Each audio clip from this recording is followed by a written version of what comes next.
তো আজি আমি ফাৰ্মত আছোঁ কেলৈ আছোঁ তো এতিয়া গাহৰি জগি আছে তো চাই লওক দেখুৱাই দিম আপোনালোকক পোৱালিকেইটা এতিয়া জগা তো এইকেইটা চাই লওক গাইছ 11টা জগিছে এতিয়ালৈকে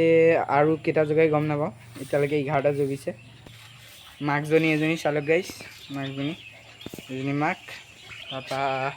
এজনী গাভিনী ইয়াত 10টা আছে 11টা আছে ইয়াত এয়া অতোৱা হ'ব আজি মানে এইকেইটা এতিয়া এমাহ পাৰ হ'ল সেইকাৰণে এইটো গঁৰালত এতিয়া চাইড কৰা হ'ব এইটো গঁৰাল চাই লওক এইটো এতিয়া চফা কৰা হৈছে এইটো গঁৰালত চফা চাইড কৰি দিব হ'ব তাৰপৰা ইয়াত আছে 10টা তো চাই লওক গাইছ 10টা নহয় 9টা আছে 9টা তো এইকেইটা তো এই দুজনী মাইকী এইটো বৰ এজনী গাভিনী এইটো স্মল বৰ মানে নতুন বৰ এইটো তাৰপিছত আপোনাৰ দেখুৱাম আমাৰ এইকেইটা এতিয়া এই নতুন বেচটো বিকাৰ পিছত তো এতিয়া এইকেইটা নতুন বেচ তো চাই লওক ইয়াতো 10টা আছে তো এইকেইটা চাই লওক তো আজিলৈ বাই বাই থেংকছ ফৰ ৱাচিং বাই